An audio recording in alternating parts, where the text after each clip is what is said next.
Well, things just got really interesting in my life, both personally and financially, but that's a story for a different time. For now, welcome to my October net worth update, where I'm going to show you all a breakdown of my portfolio as well as my debt and give you a final number of my liquid net worth. In case you're new here, I'm Raymond, a software engineer on the path to financial independence and retiring early, and I've managed to save over $150,000 so far. If you'd like to follow me on my journey, feel free to hit that subscribe button.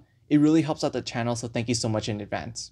Without further ado, let's go ahead and get started, starting with my Roth IRA, which is sitting at $33,005.36. If you add up my normal contributions along with my mega backdoor Roth contributions, I've managed to put over $13,598.41 into my Roth IRA for this year. But for a couple of reasons, this is going to stop for the time being. Moving on to my 401k, I've got $46,517.82 inside my 401k. A portion of this is not vested and counts as part of my employer match, I think about $8,000 or so, but for the time being, I'm not planning to switch employers just yet.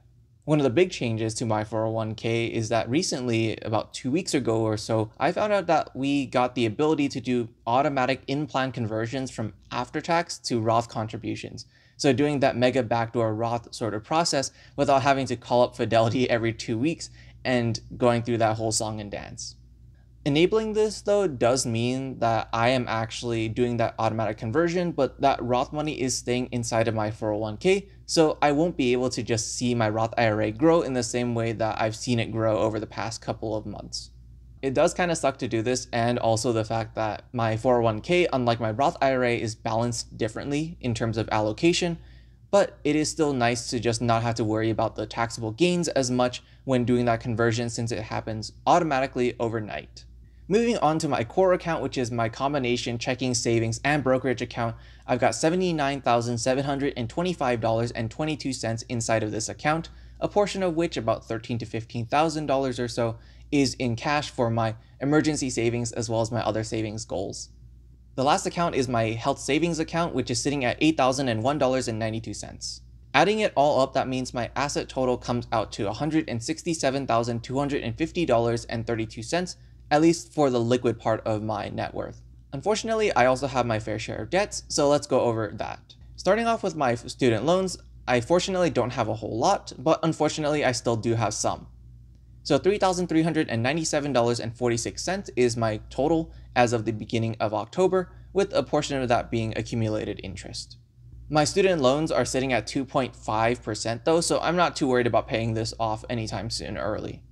Moving on to my hospital bills, I still have $2,443.02 to pay back. This is something that's just paid over time though, so I'm not too worried about it. Adding it all up on that end, that means that I have a total debt load of $5,840.48. Doing the math, my total liquid net worth as of the start of October is $161,409.84, which is an increase of $5,532.87 since September. Honestly, I'm really excited to have hit the $160,000 net worth mark for 2024 because that's the bottom end for my renewed sort of goal for 2024. I originally projected this out to be about $120,000, but due to some changes as well as a really strong stock market for 2024, I readjusted my goals to be somewhere in the $160,000 to $180,000 range.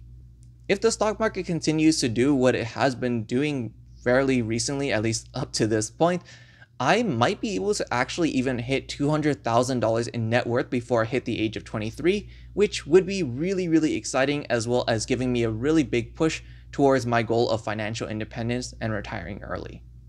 In any case, that's all that I have to share for now. Thank you all so much for watching, and I'll see you all in the next video.